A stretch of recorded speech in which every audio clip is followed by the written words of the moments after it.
Growing up in Anchorage, Trajan Langdon dreamed of playing in the Great Alaska Shootout. Tonight, his #1 Blue Devils are a victory away from winning it. Langdon's homecoming has others dreaming as well of someday being like their hero. And why not? Duke, led by Langdon, has put on some kind of a show. An aerial barrage did in the Irish in the quarters as the Blue Devils poured in 15 from behind the arc. Then they showed their versatility by pounding it inside against Fresno State in the semis. The stage is set for the hometown hero, a victory away from a dream come true.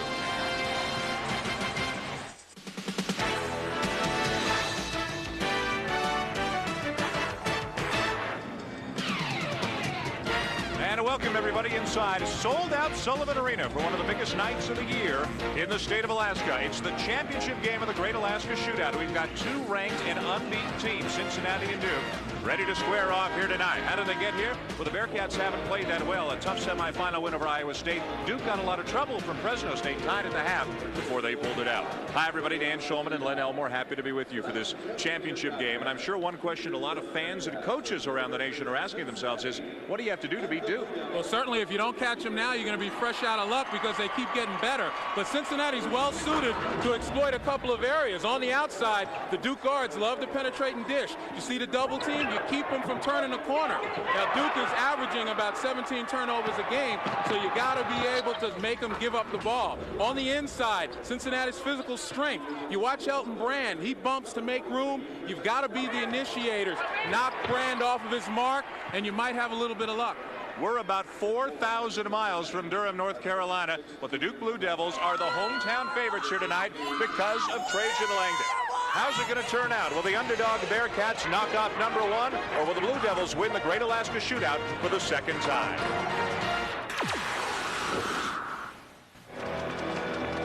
The Duke Blue Devils have won this tournament once before. That was back in 1995, but Trajan Langdon was hurt, didn't play. He's back to try to make amends here for the Bearcats. They got a lot of size, and they've got an exciting new player, a junior college pickup, Pete Michael, the junior college player of the year last year. And for Duke, you know all about Langdon, but how about William Avery? He has done a wonderful job at the point for Mike Krzyzewski, really trying to adjust from a score-first player to a distribute-first player. And Mike Krzyzewski's had such a tremendous run at Duke. And let's not forget what Bob Huggins has accomplished at Cincinnati either, with a Final Four and 2 other Elite Eights. To his credit, it should be a good one and a physical one as the Bearcats control the tip. Well, Duke again in their signature man-to-man. They don't veer from that very often. Take a look at Cincinnati. They're going to try to attack inside initially, play a little inside-outside. And Kenyon Martin with a jump hook over Chris Burgess to give Cincinnati an early lead. Cincinnati's pretty much known for full-court pressure, be it zone or man-to-man. Right now, we see Melvin Levitt picking up Trajan Langdon from the beginning. And a turnover as Langdon throws it away. The strength of Cincinnati is their defense. They want to hold you under 40% shooting from the field. They feel if they can do that and they can get to the free throw line, get some luck inside, they should be pretty successful. They have not played all that well in this tournament, especially in their first round win over Southern Utah. Duke probably playing closer to the top of their game than Cincinnati has been here in Alaska. Ryan Fletcher, 6'8" and 255, another one of the big bodies inside for the Bearcats. A lot of movement inside by Cincinnati, which is good. It helps at least isolate some guys one-on-one.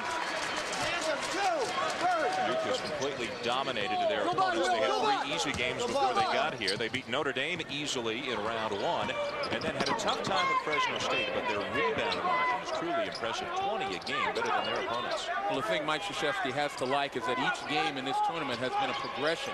A little more difficult, presenting a different challenge, and his team has held up to it very well thus far. Chris Burgess getting another start tonight. Brand inside, a little bit short. And rebound to Cincinnati. The Bearcats are no slouches themselves on the glass. They're top 10 in the NCAA in rebound margin each of the last 4 years. So we've got 2 very good rebounding teams. Fletcher going to work inside and draws the foul. Well, we talked about at the beginning of the telecast, physical play. You take a look here, Ryan Fletcher on Elton Brand. Fletcher, big, strong guy. He's doing his work early. Look at him use his legs and his hips to push Brand out just one step further than he needs to be, and that takes Brand out of his range. We talked about it in our Sports Center hit that the Cincinnati game notes list the bench press and how much weight each player can lift.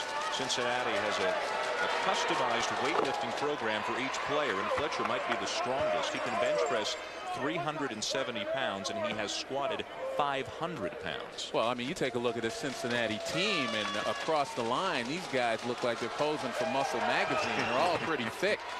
Almost looks a little bit like you, Dan. Oh, yeah. Brand sets a screen that absolutely flattens Melvin Levitt. That leaves Langdon open, and Burgess goes over the top for a foul. Melvin Levitt still woozy at midcourt. Well, Elton Brand sending a message. If Ryan Fletcher is going to push him around, Elton Brand's going to make sure that his presence is going to be felt everywhere on the court. You can best believe in this pressure scheme that Cincinnati likes to run, Melvin Levitt's going to be turning his head right there. You know, one of the things that the Duke players say about Elton Brand is that he moves like a deer, but when you hit him, it feels like a truck. And Melvin Levitt knows firsthand about that. He'll try to answer at the other end, but didn't really shuffle his feet. He just slid a little bit as he tried to jump stop. Well, Bob Huggins has to be happy, though, with his shot selection. He had been complaining before Melvin Levitt steeped in a bad slump. He'd been complaining that Levitt either wants to take a three or get a dunk. And in this case, he was dribbling, trying to get some position, got into the paint, just couldn't execute. Levitt scored 14 a game last year, shooting just 29% from the field so far this season. Avery in traffic.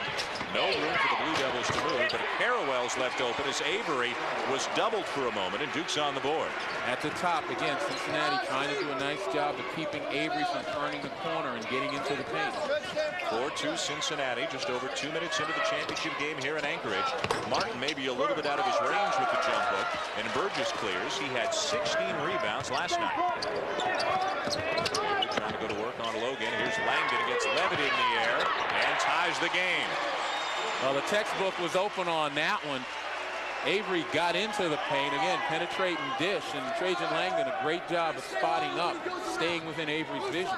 Langdon had 20 in the win over Notre Dame and 26 last night in the semifinal win over Fresno State. He's one of the leading scorers in this tournament. Tied at 4 early. Here's Fletcher putting the ball on the floor again over Burgess to give Cincinnati the lead. Ryan Fletcher has shown that he's got a little bit of offense. 11 points last night, 6 rebounds. His best offensive showing of the year. Lob inside for Brand, double teamed and still hits it. How about that? I'll tell you what, though, he had to work for it. He bounced up against Fletcher, and Fletcher didn't move. Fletcher got some help from Kenyon Martin. There's another big body coming soon for Cincinnati, and Jermaine Tate, transfer from Ohio State. He'll be eligible in a couple of weeks. Rebound Brand underneath. Such a great job by Elton Brand in holding his position underneath. That's where his strength comes in. Langdon and Avery, the backcourt for Duke. Avery from the baseline. Brand, the weak side rebound, and it's out of bounds to Duke. The focus of the Cincinnati interior defense is Elton Brand. You take a look here, and actually the guy who bumped him was both Martin and Ryan Fletcher. Brand on the fadeaway, still able to connect. Avery elevates over Logan. It won't stay down for him, and the rebound to Martin. And one of the things that Cincinnati had to worry about in rebounding was whether or not their big guys were going to block out. Thus far, nice job. We saw Kenyon Martin there putting a body on someone. Duke's had a remarkable number of offensive rebounds in this tournament. Here's a 5-second violation. Pete Michael, the player we spoke of before the game, Cincinnati's leading scorer and rebounder right now. Taman Domzalski's going to enter the game for the Blue Devils. Chris Burgess will come out. Corey Maggette has also come into the game for the first time. Maggette's a little bit under the weather, as is Shane Battier, who didn't play at all last night. Both Maggette and Battier suffering from the stomach virus. It seems to be going around. A few of the teams have encountered that here this week. Langdon for 3. Another offensive rebound. This time it's Maggette. Now Maggette elevates for a 3-pointer. Tough shot when you just come into the game. Rebound to Michael. 4.5 in, tied at 6. Steve Logan pulls up for 3. Brand battling for the rebound, but Fletcher comes out of there with it. Quick shot by Logan. Nice job by Fletcher to board. It's not the type of offense that Bob Huggins wants to see. A little more patience, exploration of the deep. Steve Martin goes to work on Brand. Inside feed for Pete Michael. The Bearcats take the lead again. Perfect example of exploring the defense, letting your sets work, allowing the picks to free some people. 8-6 Cincinnati, 5 minutes in. Langdon baseline gets by Levitt and fouled. We have seen more than just a jump shooter from Trajan Langdon here in this tournament. He's gone to the basket and he's created his own shot as well. Well, if you had seen Trajan Langdon in his freshman year, he was strictly a jump shooter. Now he's learned to put the ball on the floor.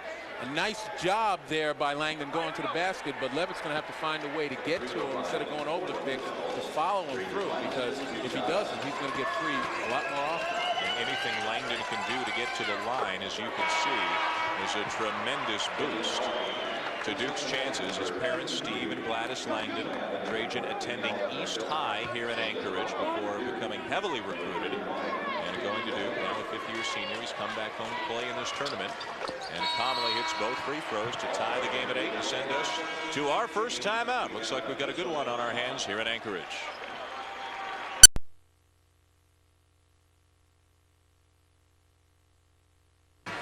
Trajan Langdon, as you said a couple days earlier, they were saying he's as popular as the governor. He's shaking more hands than the governor has recently. And I don't know if he would settle for lieutenant governor. Duke in white, Cincinnati in black, tied at 8. Alvin Mitchell's now coming at the point, number 14 for the Bearcats. Changes for both teams, with Shane Battier making his first appearance for Duke. That's Eugene Land into the game for Cincinnati. Misses the short jumper. Levitt, the offensive rebound, hangs and hits. He is one of the superior athletes in college basketball with a vertical leap of 41.5 inches. In Levitt and Maggette, we really have two of the special athletes in the game, in this game tonight.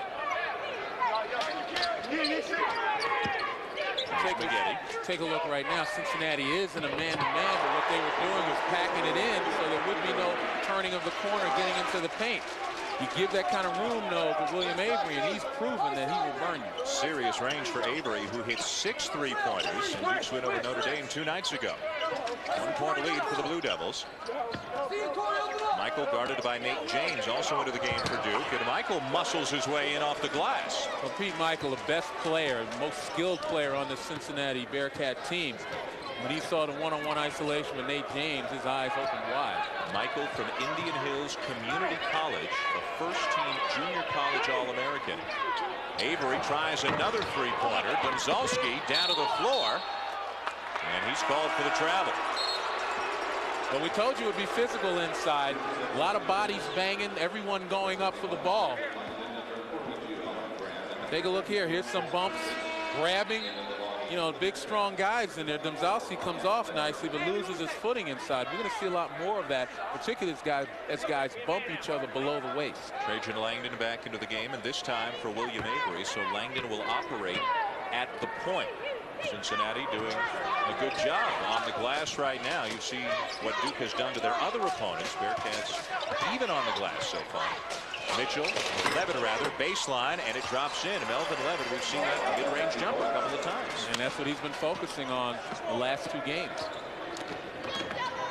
Avery and Langdon, the only 2 true guards Duke has. So when Avery comes out, Langdon's the point guard. That's out of bounds and over to Cincinnati. Well, we talked about a little bit of a soft spot in Duke's armor, so to speak, and it has been turnovers, 17 turnovers a game, and many times it's in trying to make the play off of a penetration, off of a pass within the pivot. That's something that Mike Krzyzewski wants to see his team get better at. Bearcats not looking intimidated, nor should they be. Ranked 14th in the country. Fletcher looks inside. Now kicking it back out. 15-footer drops in for Eugene Land, a freshman out of Cincinnati, the only scholarship player the Bearcats have from Cincinnati. A lot of depth in the front court for the Bearcats. And another turnover.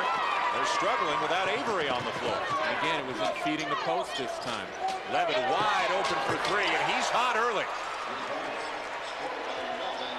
Melvin Levitt 3 for 3, 7 points.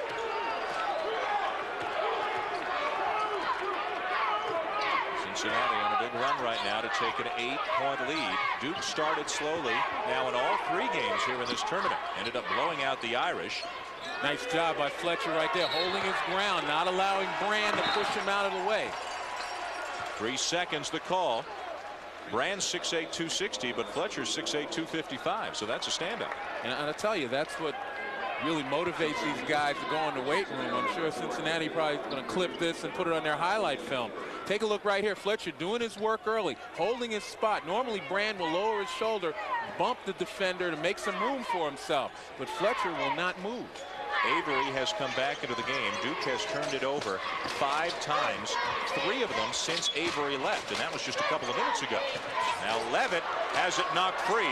Chris Burgess to the floor. It's still loose, and Avery has it rejected by Martin right to Langdon. What a wild sequence. It's out of bounds, and Cincinnati's ball after some hectic basketball. And we told you this is not for the faint of heart. These two teams are bumping and grinding. And Cincinnati right now is winning most of the battles. They have an 8-point lead over the #1 team in the country, Duke, leading 19-11 first half in the Great Alaska Shootout championship game.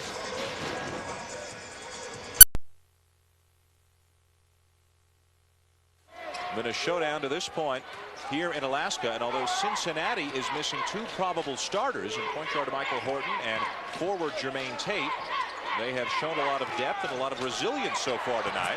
Brand to the floor, a near steal. And Duke has come out of this timeout much more active on the defensive end. Elton Brand chasing Kenyon Martin way out towards the half-court line.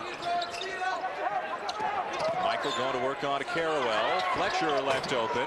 Misses the jumper. The follow is good by Pete Michael, and Cincinnati's got a double-digit lead. And Cincinnati also had 3.5 black shirts right there in the paint to crash the offensive board, something that you have to do against this Duke defense. Michael already with 6 points, 3 rebounds. Here's Mitchell with a steal. It's Cincinnati ball.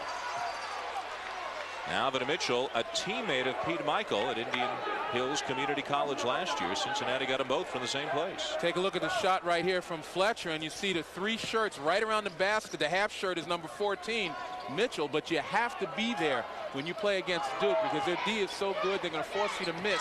You got to take advantage of second chance opportunities. Cincinnati out rebounding Duke. Martin tries to look inside. A good help by Burgess, and Cincinnati resets. Remember, a 45-second shot clock in effect here, although it doesn't look like it'll be a factor. Fletcher traveled. That time Fletcher had anticipated a backdoor cut by Michael a lot sooner than Michael made it and kind of fell off balance in trying to hold on to the ball. Bob Huggins has brought Sean Myrick into the game wearing number 3. He was huge for Cincinnati off the bench in their first round win over Southern Utah with 16. Brand spinning into the lane, can't get it to go down, follows his shot, and is rewarded with a Duke possession. Right now, Duke is looking for someone on the offensive end to kind of take over a little bit, give them a boost. They tried to go to Langdon. Cincinnati playing him very well on the perimeter, so the next option was Elton Brand. Here's Langdon in the corner being bumped by Myrick. Myrick is 200 pounds and barely 6 feet if that is very strong. Carrawell misses, rebound to Mitchell. Too quick a shot by Carrawell. Mitchell into the lane, Michael, and he'll shoot a couple. Quick shots turn into transition baskets and transition opportunities. Bob Huggins, although maybe not on the surface, has to be getting happier and happier. He was very upset with his team a couple of nights ago. He pulled out all 5 starters at one point, but they're playing good, tough Cincinnati basketball here tonight. Well, again, his focus is definitely on the defensive end, and I know he's got to like his team's effort on that end, particularly the way they're not allowing the Duke guards to penetrate that often. They've made the adjustment on Langdon, and they're following him out instead of trying to cut over top of picks, and they're playing him very closely. Pete Michael, not only the player of the year in junior college last year, has won 2 consecutive junior college national championships, and Pete Michael has won 75 games in a row, 72 with Indian Hills and now 3 with Cincinnati. He hasn't lost a game in more than 2 years. And there's no substitute for that type of winning experience. Cincinnati would love to have Pete at least expose the other guys to that type of attitude going out there winning championships. Cincinnati up pretty big right now, 23-11.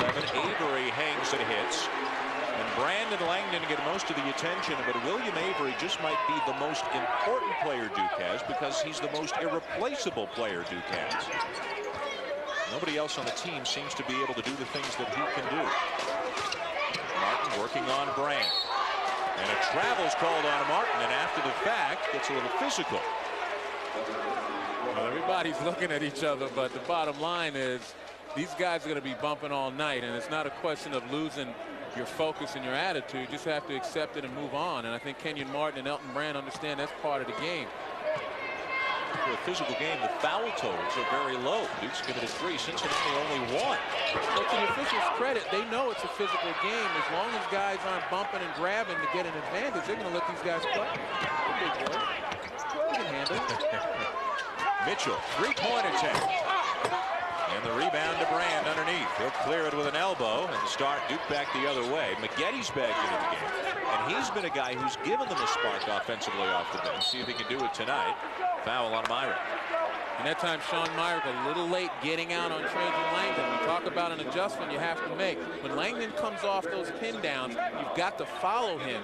Force him to curl if you have to. He'll curl in to help back into the paint. But if you let him pop straight out on the perimeter to receive and turn and face, he's going to hurt you. Battier on the floor for Duke. Fletcher's returned for Cincinnati. Avery to Mitchell, a couple of speedsters, and Avery wins the battle but misses the shot. Battier the follow. He has barely played in this tournament, played only a few minutes in the win over Notre Dame, and didn't even come to the arena last night when Duke beat Fresno State. Look inside for Fletcher. Double team, finds the open man. Nice look by Fletcher. And Eugene Land looks like he's got a pretty nice mid-range jumper. I'll tell you, overall, you got to like Cincinnati's patience. You know, they haven't really panicked when they met with a double team. Maggetti forcing the issue. Out of bounds to the Bearcats. By the same token, there have been times when you watch the Duke offensive players, they've really tried to force the issue. I know Corey Maggetti is a great physical talent, but once again, you got to use discretion. Instead of the lean, going straight up, he would have elevated right over Fletcher and would have had an open look at the basket. A surprising beginning to this game with Cincinnati leading Duke by 10. Steve Logan back into the point for the Bearcats. Another one of the many new players. He's a freshman from Cleveland. Cincinnati has 7 new players from a year ago. Michael gets into the lane again. Kick it out for the open man, and Eugene Land has that shot down pat. And the Bearcats have that penetrating dish of their own down pat. A nice job by Michael in making the play. That's the sign of a great player. Someone who not only contributes by scoring, but makes other people better. Avery on a nice feed, has it knocked away, and a break for Cincinnati. Melvin Levitt, there's that 41.5-inch vertical leap. Uh-oh. I got a feeling, you see Mike, his eyes are thinning, recognizing that his team is in trouble right now. It's going to be very interesting to see how they respond mentally.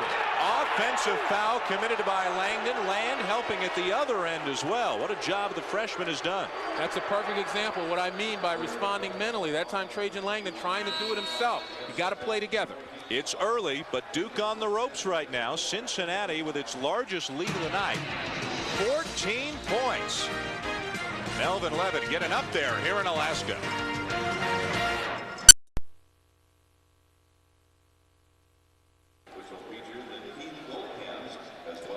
Everybody here says go Duke because Trajan Langdon is from Anchorage, but it's been Cincinnati rolling so far tonight.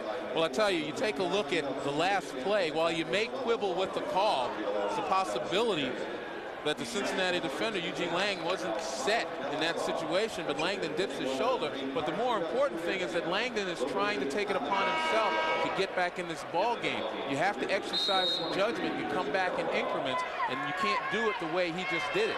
I'll tell you one thing, folks. You guys looking in from the West Coast, you better call your East Coast relatives, tell them to turn this game on. Don't concede anything to the Blue Devils. The Bearcats certainly have. 29-15 Cincinnati. Langdon back on the bench. Wake them up if you have to. This is going to be something. Levitt baseline tipped back in by Fletcher. Well, I'll tell you, the big guys inside for Cincinnati right now, there's no back down, and they're kind of manhandling the Duke big men. They're setting up, getting position, and not giving it up. Brand does his thing right there. And Kenyon Martin had to come over for the foul. We're in the championship game at the Great Alaska Shootout here in Anchorage, Alaska. Sold out Sullivan Arena. Everybody rooting for Duke, with Trajan Langdon being the hometown hero, as it were. And he's had a couple of good games. Has not had a very good game so far tonight. Dan Schulman, Len Elmore with you. And I Maybe everybody's surprised, even this guy, at how well the Bearcats have played. Bob Huggins kind of played down his team's chances a little bit today, talking about Duke's got this, Duke's got that, and refused to acknowledge that his team was any good at all. Hey, if you've been around coaches long enough, you know that was coach speak. You talk to some of the assistants, and everybody gives you 8, 9, 10 reasons why they can't win. But in reality, there's a twinkle in their eye. They knew that they matched up pretty well, regardless of the outcome of this game. And we mentioned it before. 2 starters are missing for Cincinnati. Point guard Michael Horton's got a bad foot, didn't even make the trip to Alaska. And forward Jermaine Tate is a transfer from Ohio State who will be eligible second semester, which is in a couple of weeks. Michael, all the way. Elton Brand knew that he was caught dead to rights that time. All he could do was retreat, wave a little bit, and hope that Michael missed. McGetty inside. Brand trying to squeeze a tough pass. One-on-one with Martin, but Fletcher's there to help out if needed. And a travel on Elton Brand. Hey, you got to give Kenyon Martin a lot of credit on that. Elton Brand, great footwork, very quick on the block, but Martin stayed with him all the way. Again, on the Duke pressure, Cincinnati gets past the first wave, and Elton Brand's caught standing underneath the basket. He's not going to contest it because Duke can ill afford to have him get in foul trouble. Again, Cincinnati breaks the pressure, and again, numbers at the other end. This time, they'll wait a little bit longer. Mitchell for 3. It's a 19-point lead for Cincinnati. Alvin Mitchell played his first year at Nebraska and lit up Cincinnati for 16 points. After a year at junior college, Bob Huggins remembered that game and brought him over. He and Michael, teammates in junior college last year. McGetty answers the best way he knows how, and that might pump up the team and the crowd. Levitt with a tough pass, maybe ill-advised, and a foul is called. Levitt didn't really have to get the ball that quickly. As a matter of fact, it was a 2-on-1 break had he held possession and dribbled. We talked about the spark McGetty can give the Blue Devils off the bench. Here it is. And it came out of the offense. Spread floor, the ability to turn the corner. That's why you know that Cincinnati's very concerned about the people out front for Duke turning the corner and getting into the paint. This is a very physical game. Martin still bent over. He appears to be hurt. Shane Battier has gone back to the Duke bench, and he doesn't look so hot either.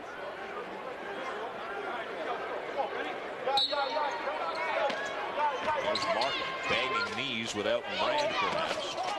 Martin stays, having his best game of the tournament. Michael can't get it to go down, and Gonzalski the rebound. So very smooth inside with Pete Michael. Leading scorer and rebounder for Cincinnati. Carrawell forcing a shot. Battling for it. Burgess comes out with it. Cincinnati wants to travel, but Duke gets a timeout. Michael upset his shot didn't go down at the other end. Duke down 17 to the Bearcats.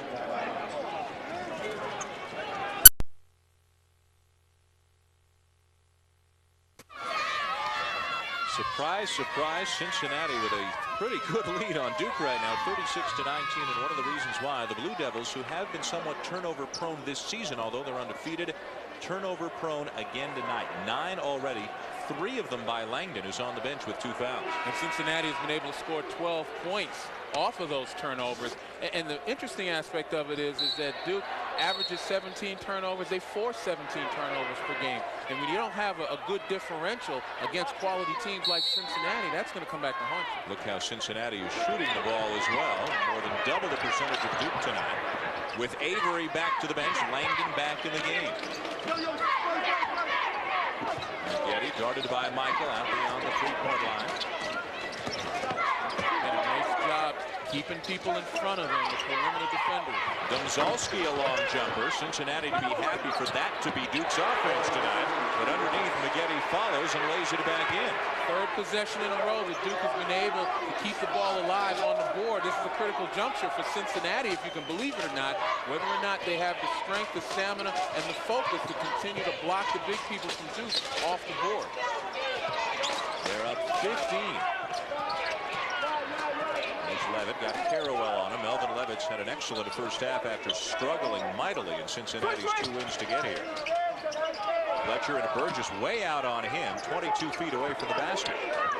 Duke extending their defense to come out a lot further, forcing Cincinnati to receive further than they had been in the first 12, 14 minutes of this game. But when Cincinnati shoots the way Duke shot 2 nights ago against Notre Dame, it may not matter. Another three-pointer for Alvin Mitchell. And if you're looking at any solace in the performance for Duke, they've been playing pretty good defense. It's just that Cincinnati has been red hot from the outside, and there's really not an awful lot you can do about that. 64% from the field. Langdon, a three-point attempt, yes. 42% career out there. He gets a big one here.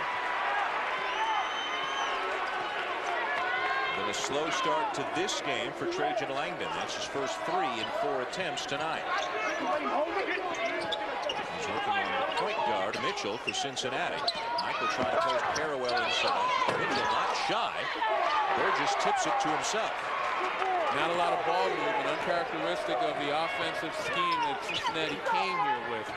You got to move the ball again, make the defense change. Parrawell cut off on the baseline. Cincinnati doing a great job on defense, helping out, and there's Martin with a steal, and he wants a timeout. Something bothering Kenyon Martin right now. We saw his leg bothering him earlier. This appears to be different. He may have taken an elbow to the stomach or something like that. It has been a physical game. Well, again, we talked about utilizing your strength, and literally that's what both teams have been trying to do, trying to assert themselves physically. Take a look here. A nice job, Burgess, in trying to keep him away from the ball after Martin deflects it, kind of elbows him right in the stomach, the lower abdomen. Here's how statistics could mislead. Kenyon Martin's got 2 points and 2 rebounds, but he's been one of the better players in this game tonight. Oh, he's done a heck of a job defending down low, getting his hands on balls, keeping the ball alive on their offensive end, and quite honestly, providing that last line of defense as a shot blocker, changing shots. Elton Brand's only attempted 3 shots tonight. Kenyon Martin and Ryan Fletcher get the credit for that. Martin will sit, perhaps for the final 3:17 of the first half. Into the game now for Cincinnati is Aaron McGee. It's a much smaller lineup for the Bearcats with Land and McGee both at 6'7". They're the big men, but they're both pretty strong as well. This is the first time Cincinnati has gone with both Fletcher and Martin on the bench. Not really a lot of offensive-minded players on the team. Land's been getting open jump shots, but the guy you look for is Michael. Land couldn't get it to stay down. It was a nice move into the paint for a guy who, as you said, is not really known for his offense. Avery, three-point attempt, and a big one for Duke to bring him back within a dozen. Well, we talked about it being a critical juncture. Focus on the defensive end. William Avery trying to lead the Blue Devils back. His second three-pointer, 8 on the night, but Duke's still down 12.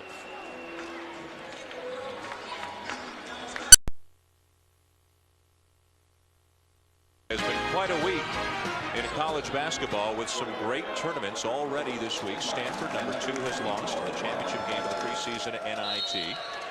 And #4, Kentucky, lost to Pittsburgh. Down in Puerto Rico, #1, Duke, coached by Mike Krzyzewski, and a dogfight here against Cincinnati. You can definitely expect the beginning of the week some major shifts in the polls. Michael with great position inside on Nate James. Cincinnati has found themselves something here in Pete Michael. He's got a dozen, already higher than the season average. Good play coming out by Cincinnati. Just an ISO for Michael. Now defensively is where they got to make a move here. Diving for the loose ball, Michael commits the foul. We talked about Cincinnati hanging in and at one point leading Duke on the glass. The Blue Devils have bounced back to cut into the lead some. And that's happened within the last 3 minutes or so when Cincinnati seemed to forget about putting a body on someone. But Duke hasn't been able to convert those into enough baskets to get themselves back in this game. Also, Fletcher and Martin were both on the bench. Both are now back in the game. Burgess played with so much confidence last night against Fresno State. Langdon a three-pointer. And I think that might have been tipped, and it still went in. Not a whole lot you can do. Ryan Fletcher dead in his face, and Langdon still finds just enough daylight. 10 points for Trajan Langdon to lead Duke. Slowly but surely, Duke cutting into this lead. It's gone from 19 down to 11. Just over a minute and a half to play in the first half. Myrick, baseline, got it. Boy, tough shot for Sean Myrick. Well, we talked about it throughout this tournament. Sometimes it's better to be lucky than good. Not a good shot, but something that Cincinnati needed. Right now, Cincinnati having a hard time with the pick and roll out top. Martin ties up Burgess, and that should be Cincinnati ball regardless of the arrow. One of the new rules, and it is. The arrow favors Duke, but when the defense causes the tie-up, the defense gets the ball. And I can tell you right now, Kenyon Martin and his aggressive play and grabbing the ball from Burgess sent a message that they are still going to play some physical basketball. I was going to make the point, though, that out top in the pick and roll situation, that's where Cincinnati's had their big problem, and they started to bring people out a little more. That allowed Duke to feed the ball in the post. Martin still looks like he's hurting a little bit, but he has played awfully well here in the first half. Although, you know, some guys just have that look that, you know, they're in pain that Jim the whole Brown time. Meanwhile, they're just busting you throughout the game. Here's Brand with a steal, and Martin just grabbed his jersey. For the payback.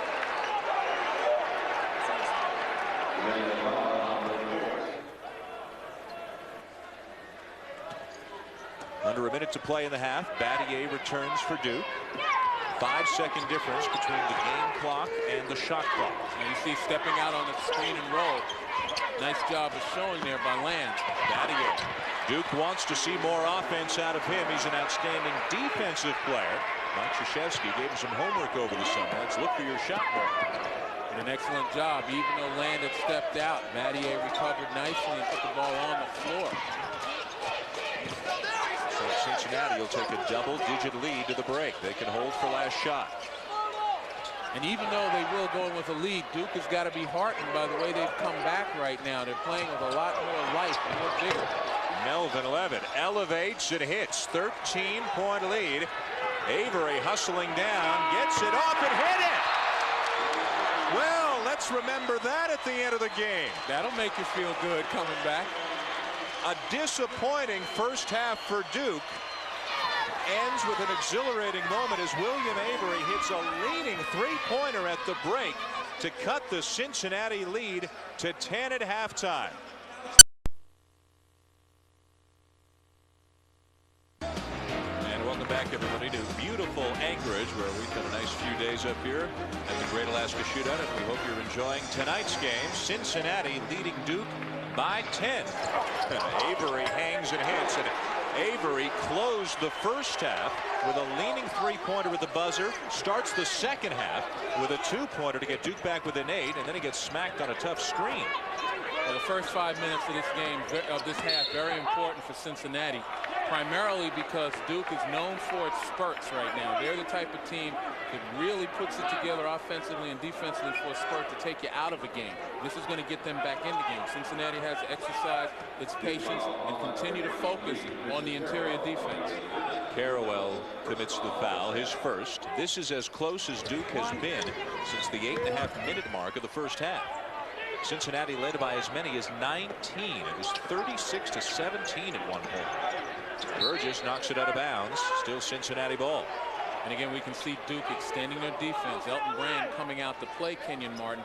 And the reason for that is too many easy entry passes into the post in the first half for Cincinnati. That's why they were shooting such a high percentage. Duke trying to pressure the passers right now. Logan, a freshman at the point for Cincinnati, splitting time with a junior, Alvin Mitchell, because of the injury to Michael Horton. Logan in trouble with Avery, finds the open man in Fletcher. Still plenty of time to shoot it with a 45-second clock. Great D by Duke right now, forcing Cincinnati to go back door and run away from the ball. Levitt had a great first half, air ball on his first attempt of the second half, and here's Duke on the run. Burgess, the spin and the travel. Not the ending that Duke would like, but certainly the beginning. Another turnover, actually another missed shot, a quick shot, a poorly taken shot that translates into transition. Krzyzewski appears pretty stoic over there on the Duke bench, but especially at times during the first half, he had to be awfully worried about what he was seeing tonight. Well, he has confidence in this team. You know, there may be one senior in the starting five, but these guys have a reasonable amount of experience. But just as importantly, Mike was focused on what to do to make an adjustment as opposed to panic. Fletcher misses the 18-footer. Brand has the rebound. Mitchell has already replaced Logan at the point here early in the second half. Now Huggins will make changes quickly if he doesn't like what he sees.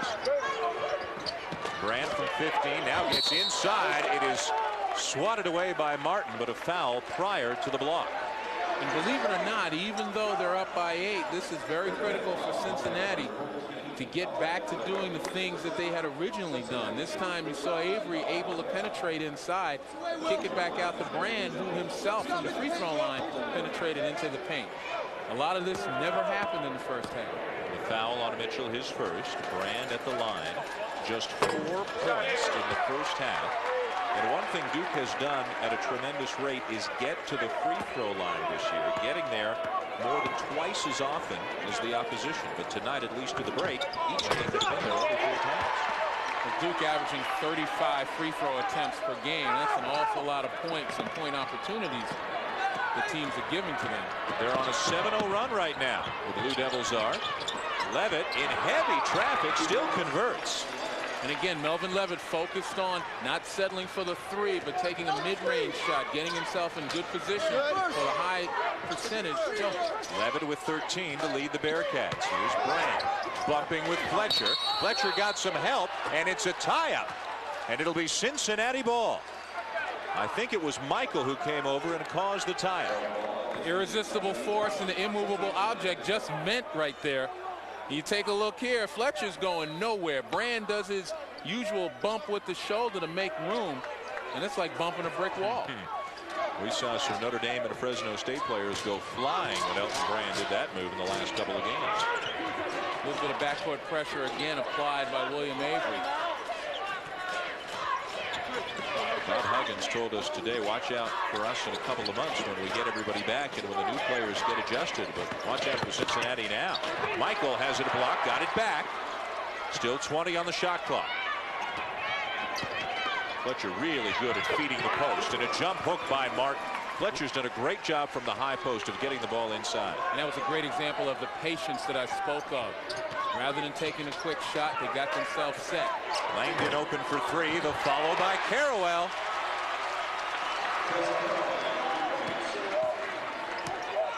We had a great championship game here in Alaska last year with North Carolina defeating Purdue, and it looks like it's going to be another terrific one here tonight between Duke and Cincinnati. It has been to this point. Fletcher inside. Burgess got a piece. Fletcher hustles for the rebound.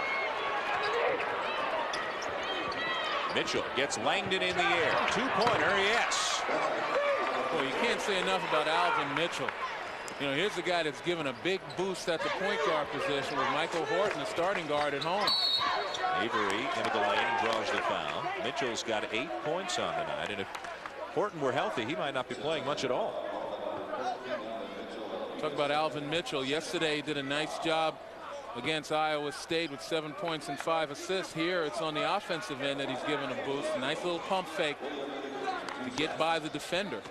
But on the other end, wasn't able to catch up to William Avery. Avery still getting around his man beginning in the second half, and that's going to prove to be trouble for Cincinnati. Mitchell, his second foul. Battier and Maggette into the game. Battier hit a couple of jumpers in the first half for Duke. Carrawell goes out. Avery at the line.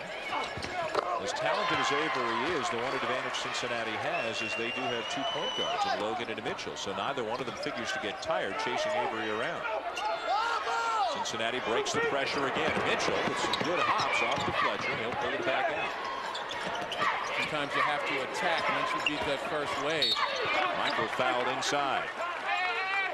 Michael's got a lot of versatility in his game on the wing. Well, I mentioned in the first half, I think he's probably the most skilled player on the Cincinnati team right now. He can take you outside.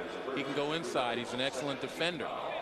That time, he caught the freshman, Corey Maggette, down on the block in the post and never let him off his hip. Kept Maggette behind him and forced him to foul.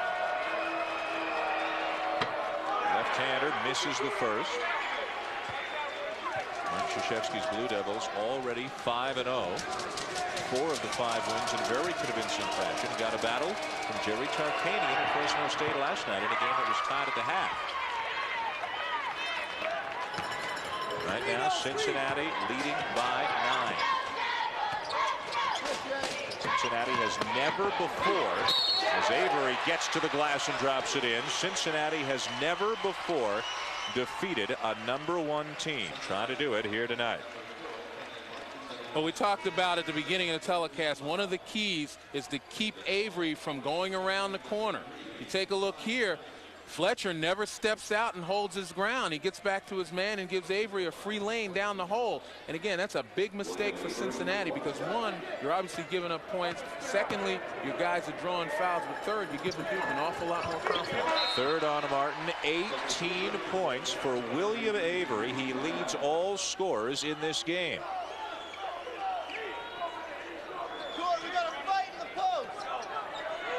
Duke back within 6. Less than 4 minutes into the second half. A ton of time. And it's going to be Duke ball. Myrick commits the foul.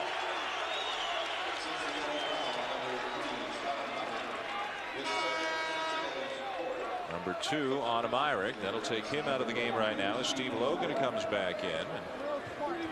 And Huggins very upset with Myrick. He's very demonstrative on the bench, especially when he's unhappy. Battier puts it on the floor and draws the contact inside. A good strong move into the paint by Shane Battier. And that was the key. The operative word, Dan, is strong move to the basket. Duke much more aggressive in their play. This is what gets them 35 attempts from the free throw line a game. And here's Battier going right to the paint. Really didn't have a good shot going to the hole, a little bit off balance, but the fact that he was aggressive enough to go there gave him the edge and gave him the call. Cincinnati committed only 5 fouls in the first half. They've committed 5 already in this half. Duke getting to the line. And I got to believe, based on that statistic right there, someone probably at least put a bug in the official's ear. It's a lot of physical play going on, and they were very surprised why they hadn't gone to the line more often than they did. I'm talking about Duke. And not only are they getting to the line, but as you saw, they are converting a perfect 11 of 11 right now, and Duke is back within 2.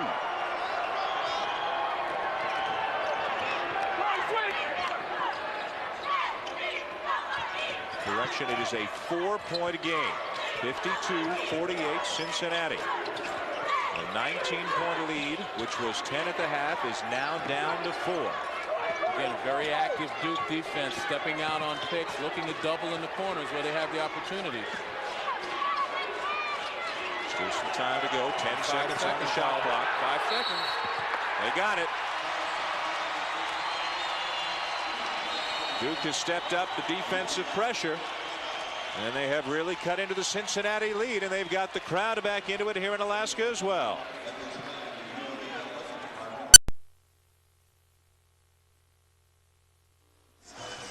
Duke has made a game of it after trailing by as many as 19 in the first half. Bob Huggins has been frustrated with his own players and with the officiating as well here in the second half. Well, Bob Huggins is definitely asking for equal time right here. You know, beginning of this second half, he believes his team has been playing with the same aggression, the same type of effort, but they're now having the calls go against them, calls that did not happen or were going in their favor. And he understands that, again, Duke probably made the same case at the beginning of the half, and he's just looking for equal time. Duke's been to the line 7 times this half, Cincinnati only twice. Not that he's running for office. Avery, the lob, and way over the head of even Corey Maggette. Not even Maggette could get that one. Despite the turnover, Avery has really been the star for Duke tonight with 18 points, including 3 three-pointers. Duke really still unable to get Brand and Burgess going inside. They have combined for only 6 points, and all of them belong to Brand. Duke with the full court pressure. One of the things that they've also done with it is they wear Cincinnati down mentally. And it's going to take a guard like a Steve Logan to be able to go straight to the basket, to be able to create opportunities out of that pressure. Foul inside on Battier, his second, team third.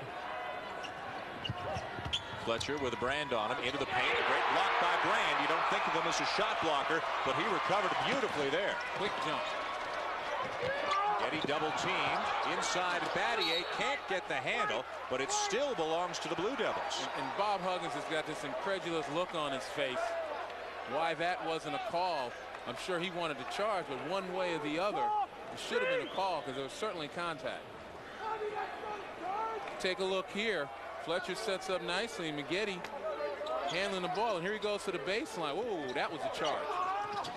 Duke gets a break, and Battier again strong to the bucket. A bit of an unexpected source because Battier has been sick and didn't play at all last night. He has given Duke a spark off the bench. Fletcher open, Land in the paint. He had a good first half. The follow by Levitt. He's got it again. Excellent job by Melvin Levitt covering the weak side board, and just as good a job in breaking that pressure and finding the open man after Brand had committed himself. Langdon left all alone, and there's the soft touch of the shooter. And listen to the crowd when Langdon connects.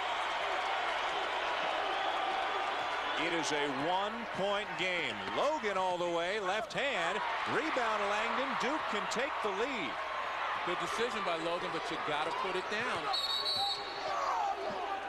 And an offensive foul. Now Mike Krzyzewski's the one with the look on his face. Battier called for his third. Two contrasts in styles. Watch the left side of your screen right here. Trajan Langdon going off the screen. Battier with both arms up in the air. And I believe that's what the call was about. You can set a pick, but you can't cross your arms and have your elbows up and make contact with those arms. That foul, his third, sends Battier to the bench. And he's been a big part of Duke's comeback tonight. But I know what Battier was thinking. As big and strong as these Cincinnati guys are, if they're going to run into you with a pick, you got to protect yourself. Just like Fletcher did there for the Bearcats. Fletcher hesitant to shoot. Throws it off the backboard for Martin. Sweet. Great presence of mind by Ryan Fletcher, and he's coming over, whether it's intended or not, he's coming over to get a pound from Kenyon Martin to let him know that was a plan. Take a look here. First of all, Fletcher made a mistake in not looking at the basket right away, but good decision right there. Looks like something that they've worked on before. And obviously Martin gets fouled by Langdon. Number 3 on Langdon. Martin at the line for a couple.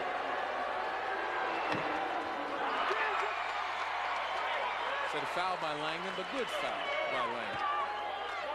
Preventing an easy 2. Cincinnati's lead down to a single point.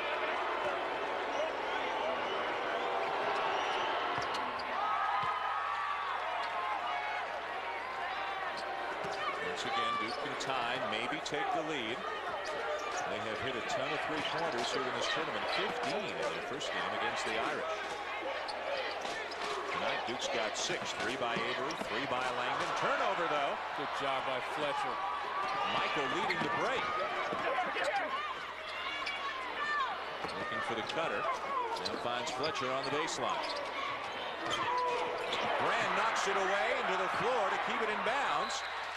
Off Michael, out of bounds, and back over to Duke. A great play by Brand. Excellent defensive play by Elton Brand. Again, we talk about his quickness, particularly his hands. But I will say this, Cincinnati's offense is bogged down when they're in their half court. The cutters are not coming to meet the passer. They're not getting in his vision. And with this Duke defense, you're going to get tied up and you're going to get steals. Carrawell back into the game. Has an opening. Misses the shot. Levitt way up there for the rebound. Not a good shot by Carrawell, especially when you take a look at the time and score situation. You want an opportunity to at least tie this ball game up on that possession instead of giving Cincinnati a chance to go up by at least 4. Logan inside for Martin. Michael posting. And before the shot, we've got a foul on the floor.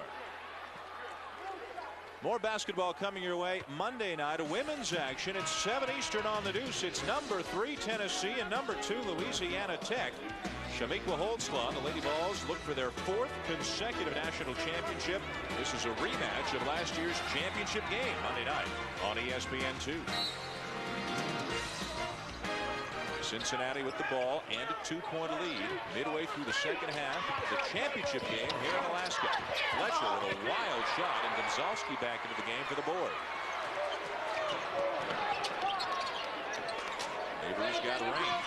He's hit a couple of NBA threes here in this tournament.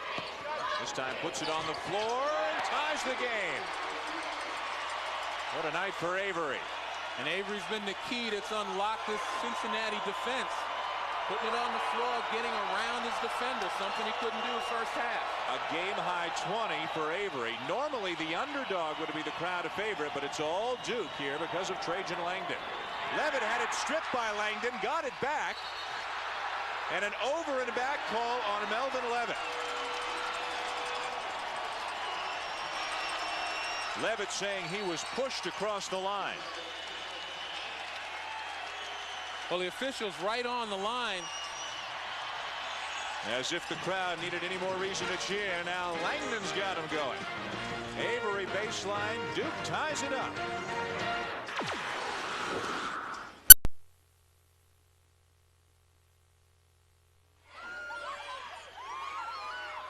Duke is right back in it, having tied up the game at a 55. Just before we went to break, Melvin Levitt upset with an over and a back call. Take us through it. Well, you take a look here. Nice play by Trajan Langdon. And here's Melvin Levitt trying to recover with the ball. The rule is that the ball has to break the plane. It's the ball whether it's in the backcourt or not. Even though Levitt's foot was on the line, the ball never went into the backcourt. So from where I stand, I don't think that was a good call. Is there another issue as well that Langdon knocked the ball free, and did Levitt really have control of it before he went back over as well? Well, that's the key. He knocked it over. It seems that Levitt did have control of it because he got his hand on it and went into a dribble. But the ball never went into the backcourt. The ball stayed in the front court.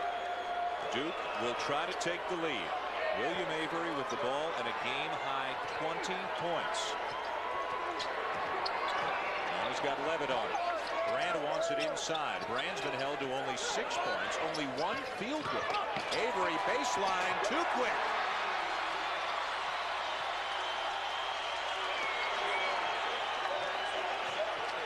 It's been that long since Duke has had a lead.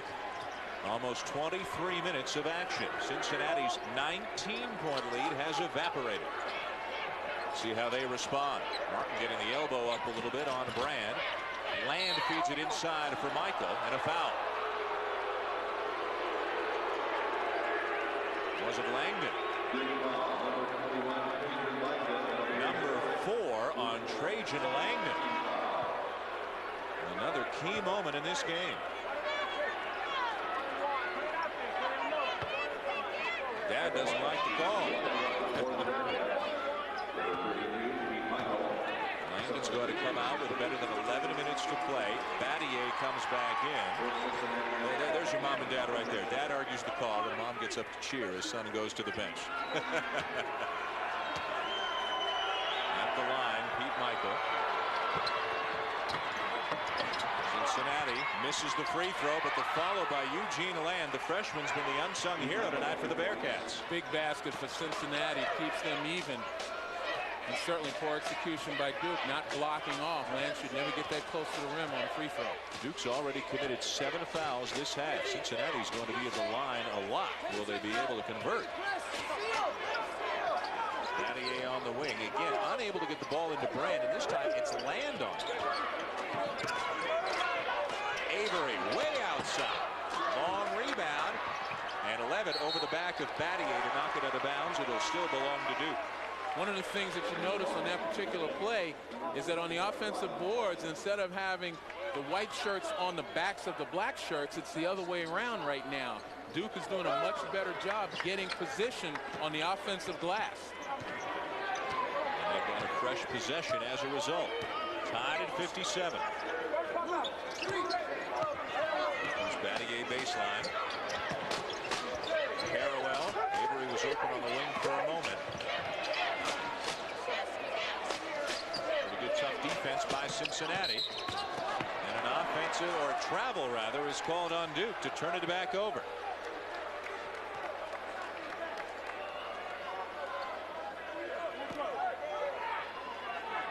Now Cincinnati can retake the lead. Duke's already at their season average for turnovers, which is fairly high, and there's still 10 minutes to play. Another hard pick there by Martin. Again, Duke players, even though they're playing tough, they can turn their heads looking for the picks. Battier got the screen, then got the steal. And Brand gets the basket and the foul at the other end. We've said it time and time again. We just marvel at the agility of the big man. 6'8", 260, running the break.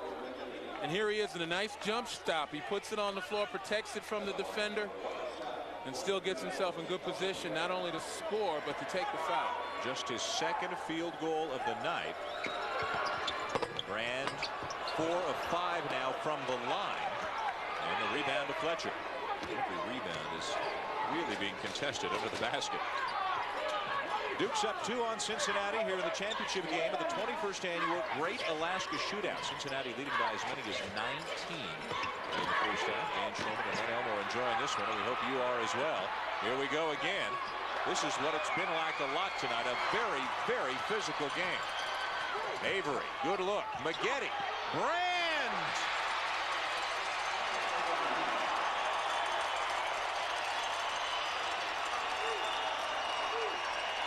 Duke continues to swarm with their defense. Cincinnati not cognizant of protecting the ball. And the working arms, you see it there with Shane Battier. The working hands and arms of Duke are creating loose ball opportunities, and they've been the aggressors. And here in transition, you take a look at Avery getting the ball in the paint, and Elton Brand just hiding behind the defenses. Good unselfish play. There's a little bit of enthusiasm, a little bit of exuberance from the big fella. At the other end, Brand got a little bit too exuberant with Kenyon Martin and picked up his second foul. Cincinnati's in the bonus. Martin to the line for the 1-and-1.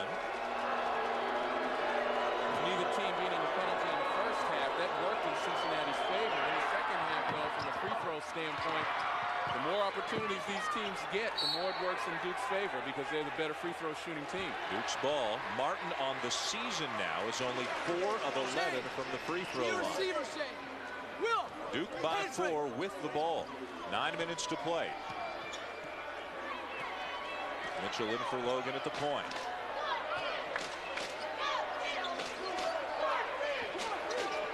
Duke a little more content here in the second half to probe for an opening in that Cincinnati defense.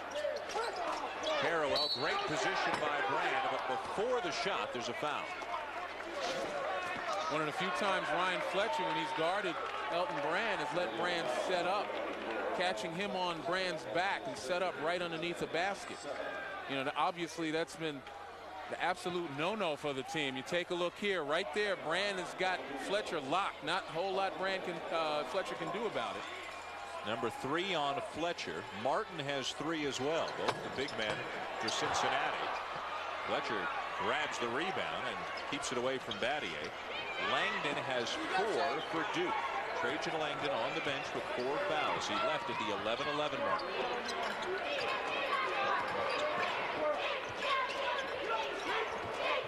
There's Martin over Brand. Left it short. Rebound Brand. Kenyon Martin's got to put it on the floor, get a little bit better position for that jump shot, make a little contact with Elton Brand and try to draw the foul. But as far as Duke is concerned offensively, they don't have the real three-point threat with Langdon on the bench. So look for them again to try to work the ball inside. Look how they spread the floor, looking for some cutters against this matchup that Cincinnati's playing right now. Avery taking charge at the point.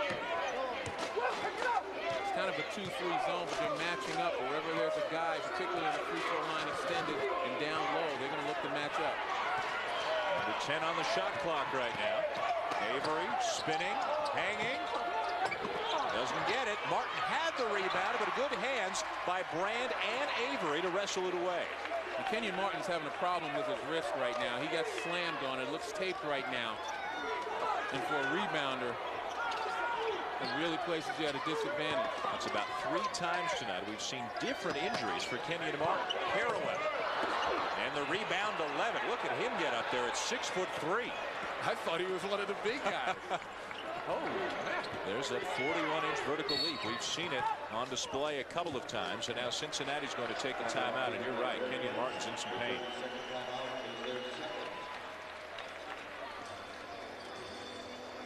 Talked about Levitt elevating. I'd say more like levitating because he just hangs in the air. Take a look here, out of nowhere, Melvin Levitt. Well, it's Cincinnati's Midnight Madness. In the dunking competition, he jumped over a golf cart and dunked to win the competition. I mean, there's no doubting that this guy can get sky high.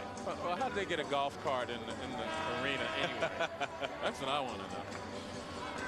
Duke leading Cincinnati by only 4 in rebounds after leading the rest of their opponents by an average of 20 a game coming into this game. But Cincinnati's always been a very good rebounding team as well. Not so much because of their height, but because of their strength. Langdon still on the bench with 4 fouls. Kenyon Martin's coming back out on the floor for Cincinnati. Needless to say, the Bearcats desperately need a score. They have been stone cold offensively the last few minutes. Fletcher, Mitchell, Martin, Michael, and Levitt for Cincinnati. Michael, left-hander, left hand. That's the guy you go to if you need a caddy. And once again, you have a situation here where there's contact. Shane Battier goes down. There's no call. You understand, they probably call the fact that Battier wasn't in a defending position, but he still made contact, and there should have been some kind of call. It's been a very physical game the way Cincinnati are hanging in, down 2 to the #1 team of the nation.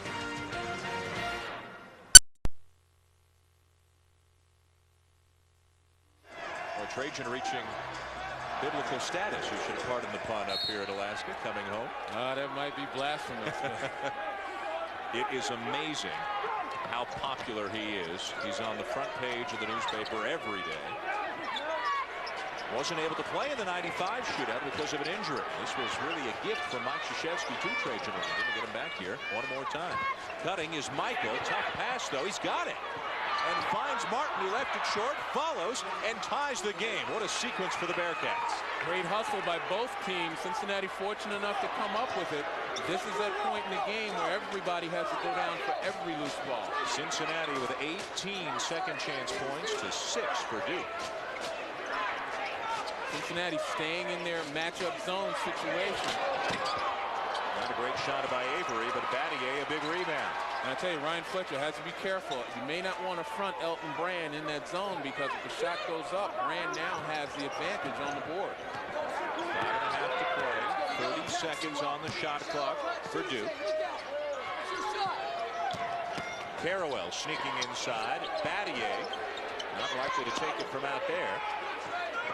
Langdon, they get out on him in a hurry. Now Carrawell inside, left it short. Brand underneath and puts it back in.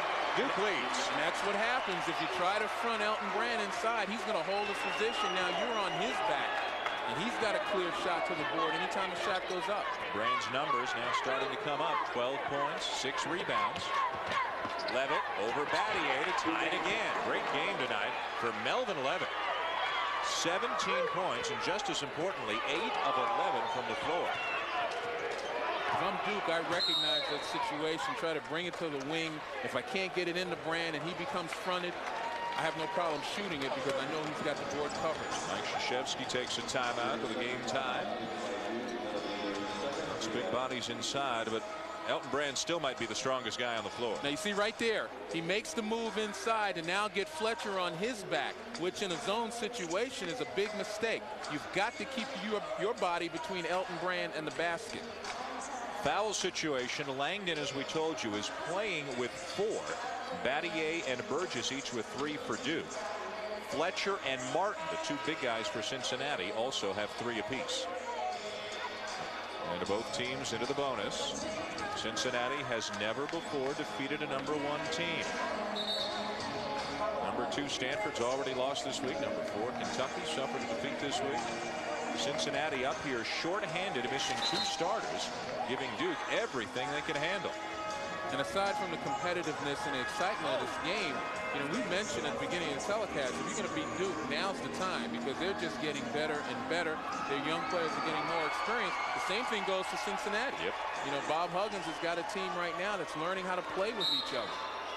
When Michael Horton gets healthy and Jermaine Tate from Ohio State becomes eligible second semester, Cincinnati is going to be one of the deepest teams in the country.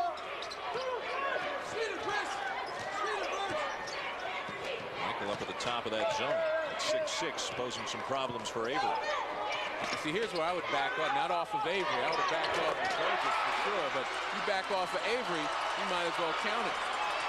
Avery's fourth three-pointer of the night. He had 6 2 nights ago against Notre Dame. At a game-high 25 points. What a night for the sophomore. And see, for Cincinnati, the threes are critical because they don't have great three-point shooting to be able to match. Levitt will try and succeed. It's his night. All right, Melvin, I was kidding. I didn't think he could hear you from all the way over there. Tied at 66. Levitt with 20 points. Avery with 25. Inside 4 minutes to play. Cincinnati did come in tonight shooting only 25% from three-point range, so I had the numbers on my side. You're covering your tracks now. Give and go. Burgess and Carroll. That's pretty. Burgess had 6 assists last night, and another good pass there. Mitchell at the point for Cincinnati. Ran way out on Martin. 25 feet from the basket. Open man underneath Mitchell. You got to shoot that. Draw the foul. Carroll got an arm in the way, and Mitchell decided he couldn't put the shot up. Great defense by Duke, and Mitchell's got to recognize you make more happening by being aggressive. 2-point lead for Duke. 3 minutes to play. Burgess bumped by Mitchell. Feed inside. Brand with position. Fletcher with the rebound. Boy, once he gets the ball, forget about it. Well, Brand giving a little bit of his own medicine. We talked about Cincinnati being the initiators. That time it was Fletcher who made the first bump and threw Brand off of his rhythm again. Rebounds almost dead even in this game. Duke by 2. There's Levitt. Langdon gets screened. 20 on the shot clock. Martin quiet offensively. Blocked by Burgess. Martin's got it back. Shot clock did not reset, obviously. It's down to 7. Mitchell, a long 3. Oh, my. Bob Huggins right there actually gave him the green light. Looks like a genius now. 11 points for Mitchell. He's got 3 three-pointers. Cincinnati really outdoing Duke. Second chance opportunities. Avery tries to answer. Tipped up. No. Battling underneath. And Carroll is grabbed and will shoot a couple.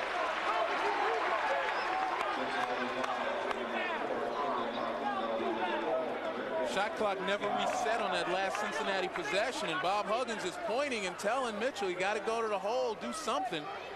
When you get the green light from the coach and you're that far away, it gives you an awful lot of confidence. You know, if you miss, hey, coach, it's on you to shoot. 11 off the bench for Mitchell. 4th foul on Kenyon Martin. At the line, Carroll, who has not attempted a free throw tonight and is a 67% shooter on the season.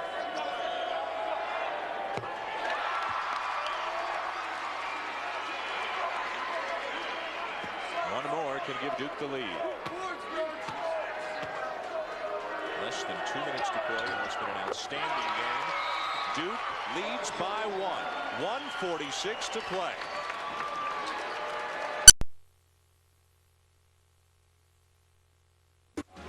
And welcome back to Alaska. 70-69. Duke leading Cincinnati in the championship game of the Great Alaska Shootout. A minute and a 46 to play. It's been a terrific game and a terrific few days, really. Everybody up here in Anchorage puts on a great show, and they're as helpful as they can be to everybody here at ESPN, and we appreciate all the help they've given us, and we appreciate them arranging such a terrific basketball game for us as well.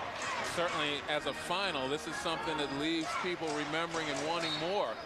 As you come down, we take a look at the fouls to give in the timeout situation. 2 players have 4 fouls. Trojan Langdon for Duke. He's on the floor. Kenyon Martin for Cincinnati. He's on the floor. This situation, Cincinnati has to find a way to get it to their guy. Get it to the basket, I should say. They got a new guy right now. Alvin Mitchell's got 13. I thought they were going to go to Pete Michael. Mitchell has shown no fear here tonight. Battier bumps Mitchell to the ground. Avery for 3. Rebound to Martin. Cincinnati's got the ball in the lead with just over a minute to play. Trying to knock off number 1 Duke. Got to be careful now. They still have to attack the basket. There's still plenty of time. You don't want to lose your momentum by kicking it back outside and trying to shave off some of the time. Levitt elevates on the baseline, a basket and a foul.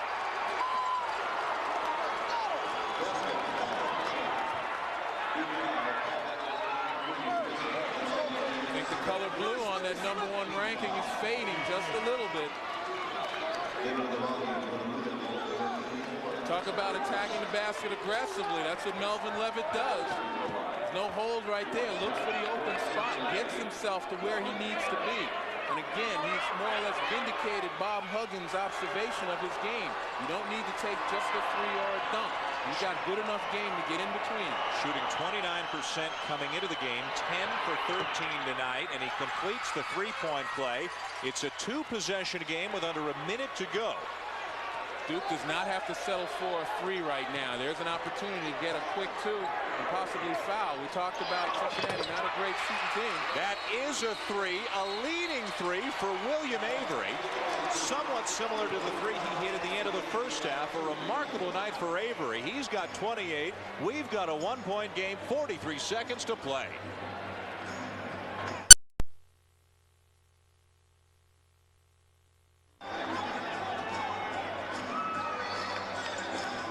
Another unbelievable shot by William Avery. Not even a jump shot 3, a leaning 3, but he hit it. He's got 28.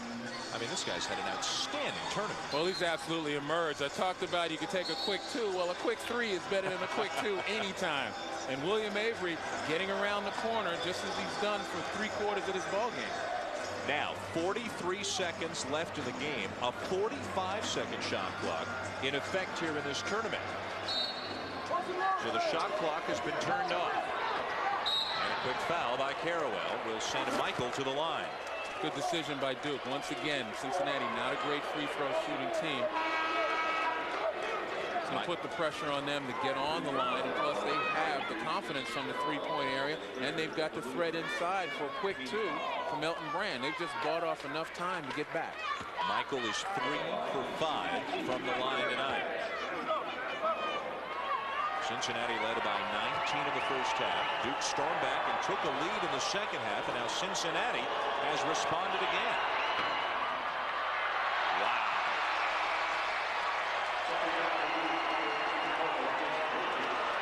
.63% from the free throw line, and that's what the Bearcats shoot. Michael got off the line for a while to think about it. Melvin Levitt dragged him back over. So stay right there.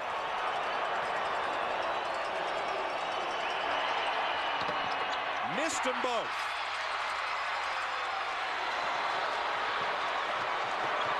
The ball in the hands of Langdon, somewhat fittingly here, nearing the conclusion of this tournament.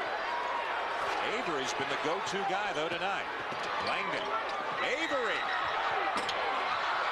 Carawell for the rebound. Langdon's got it. Plenty of time. Burgess. Bad shot. No need to force the shot. They had plenty of time to reset. That's a question of recognizing time and situation. The only way that you can be satisfied if you're a Duke fan or Mike Krzyzewski with Burgess taking the shot at that time is if he went strong to the basket.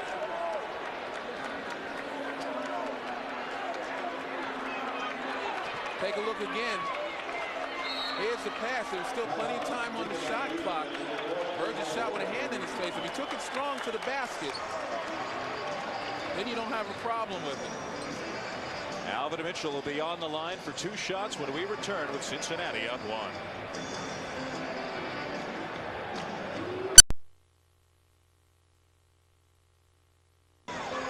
Cincinnati up 1 and going to the line for 2 with just 13 seconds to play. Championship game here in Alaska coming up on SportsCenter. Win Watson and Bill Pito will update you on today's top stories, which include Maryland and Pittsburgh in the championship game of the Puerto Rico Shootout, Notre Dame and USC in college football action, and the Morton Report. Is George Seifert heading back to the 49ers? But before we send you back to the studio, we've got to finish off what's been a tremendous championship game. Second year in a row, the championship game has been dynamite. Last year, Carolina defeating Purdue 73-69. At the line, Alvin Mitchell has not shot a free throw tonight.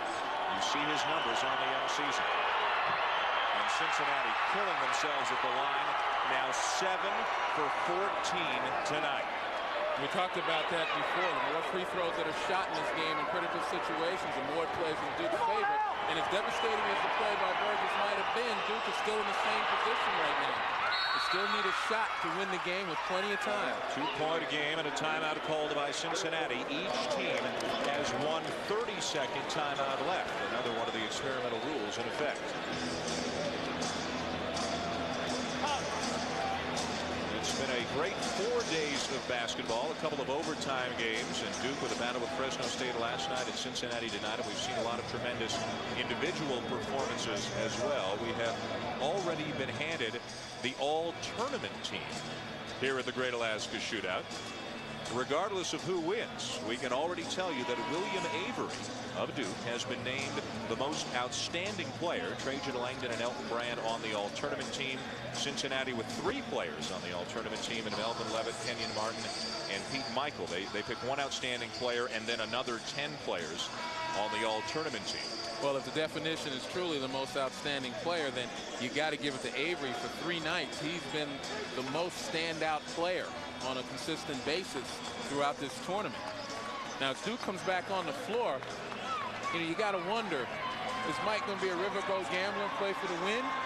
Or are they going to go for the tie? I guess it's going to be a question of judgment right now. If they have an easy 2, they go for it. Cincinnati, on the other hand, looking to apply some full court pressure and make it difficult for Duke to get the ball up, certainly stay in front of the shooter. Avery deep into the corner, kicks it up and in. Tied the game.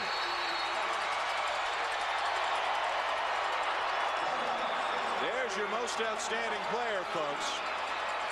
William Avery with 30 points. Yeah, he made the shot.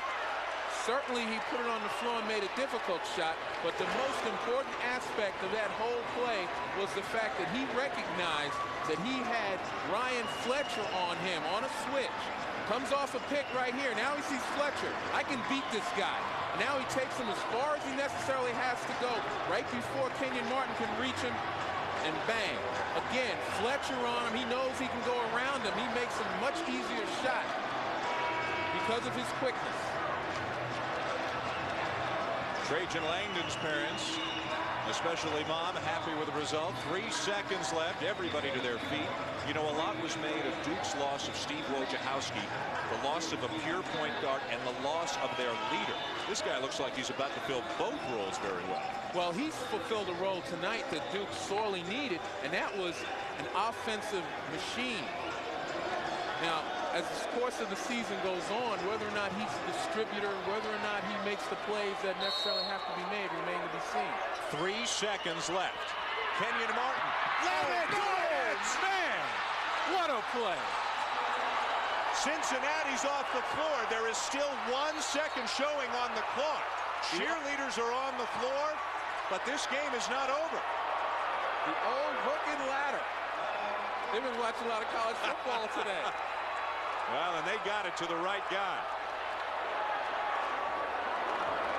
What a play. 1 second left. Cincinnati leading by 2. And a ton of emotion in the Bearcat huddle. Let's keep an eye on the play and the clock. Perfect pass right there from Fletcher. Excellent timing. And it was Trajan Langdon that was victimized. He kept his eye on the ball instead of keeping Levitt in front of him.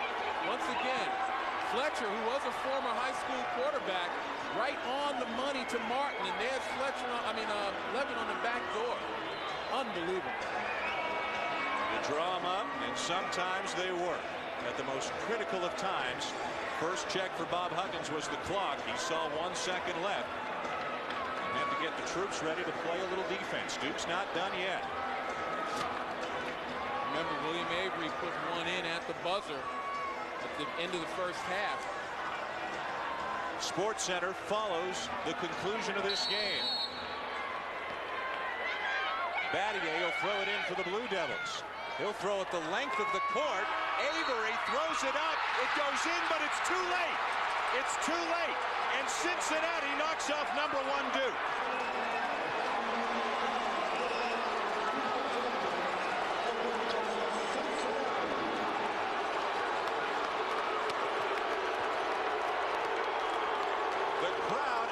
absolutely outraged that the bucket didn't count. But it was ruled after the buzzer. Clearly after the buzzer. As a matter of fact, you could see the ball still in Avery's hand as the buzzer sounded. A phenomenal championship game here in Alaska. Number 14 Cincinnati, for the first time in its history, defeats a number 1 team, knocking off Duke 77-75 to win the Great Alaska Shootout. One more look at the final play. Again, a nice pass to the shooter. And it was a good call. Zeros on the clock as Avery releases the ball. Battier threw it the length of the court, and Fletcher tried to knock it away. Knocked it right to the most dangerous man on the floor in Avery. But the basket is after the buzzer. And Duke leaves a loser to Cincinnati, 77-75, in a game that truly had everything. Cincinnati, the champions of the 1998 Great Alaska Shootout, upsetting number 1 Duke. The final score from Anchorage: Cincinnati 77, Duke 75. SportsCenter is next.